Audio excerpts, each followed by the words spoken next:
My name is Benjamin Shetler. My name is Matt Merker. My name is Taylor Ferris. And I'm Quinn Rodriguez. And I'm Stephen Chesney. Since the late 1990s, the abrupt disappearance of huge populations of honeybees has prompted the need for new initiatives to combat this issue. Because a third of our food depends on their pollination, a continued decrease in bee numbers would be catastrophic. We as a group has decided to develop a bee habitat in order to do our part in the repopulation of bees. The group came together to cooperate and act in a responsible way in order to create value through our bee habitat. Everyone came in with a positive attitude, eager to spread goodwill within our community. This overall attitude led to the group's synergy and a great group dynamic. We came together, ready to listen to each other's ideas, and in the process, we developed group chemistry so that we could work through the storming and norming process. We decided our bee habitat after brainstorming using the nominal group technique, where we ranked our bee habitat as the most feasible and positive community project. The organizational culture of our group included clear, concise roles for each member, as well as a precise mission statement. Our mission reads, to bring awareness to the honeybee crisis through our efforts to give bees an adequate living environment. This mission was accomplished in part to the diverse skills of every member that contributed. Stephen brought his video editing expertise to develop our video. Quentin used his computer skills to create a PowerPoint slide as well as a movie script. Matt and Taylor contributed their skills in the carpentry to design a compatible habitat.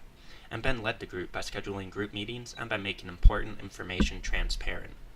The strengths of building a habitat included cheap materials and an easy-to-build home. Weaknesses included actually getting bees to live in our habitat. Opportunities include the potential for thousands of bees to come in and out, creating huge webs of pollination. Threats include the ever-pressure of bee-harming chemicals that we are used to around the habitat. Our motivation to complete this project included the absolute need for bee populations to increase in numbers.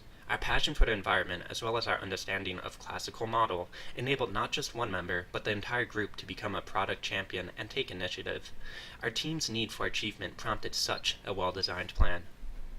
Our SMART goals for our project goes as follow.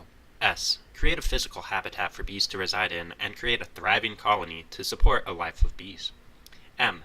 Measurable goal, as we will have a habitat that meets criteria for placement and attributes to support honeybee life.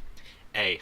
The habitat is not very difficult to build, so it is attainable because we can utilize supplies around town to create it. R. Realistically, we will be able to build a habitat and place it as long as we clear it, got it cleared with the building, so that there is a place to hang it. And T. We will space out the purchase, construction, and hanging of our project so that we don't run out of time to achieve any of the steps we need to create a habitat.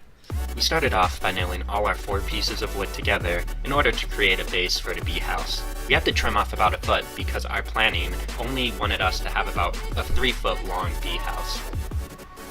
After cutting off the wood, we had some difficulty trying to get it nice and smooth, simply due to the saw not being the best quality. This was one of the constraints we had to get past, but we eventually overcame it, and as you can see here, Taylor successfully finished trimming the wood.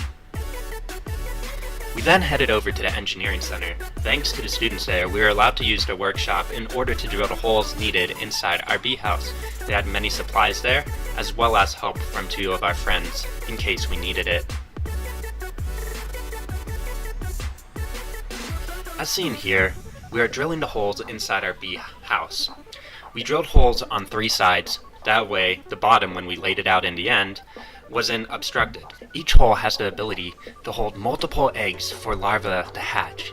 It is estimated that a queen bee can lay about 2,000 eggs a day, or in her lifetime, about 1 million eggs. By creating this bee house, we are able to provide a safe space for them to lay their eggs, and therefore have larvae which will turn into bees and in turn pollinate our environment. Our motivation to complete this project included the absolute need for bee populations to increase in numbers. Our passion for the environment, as well as our understanding of classical model, enabled not just one member, but the entire group to become a product champion and take initiative. Our team's need for achievement prompted such a well-designed plan.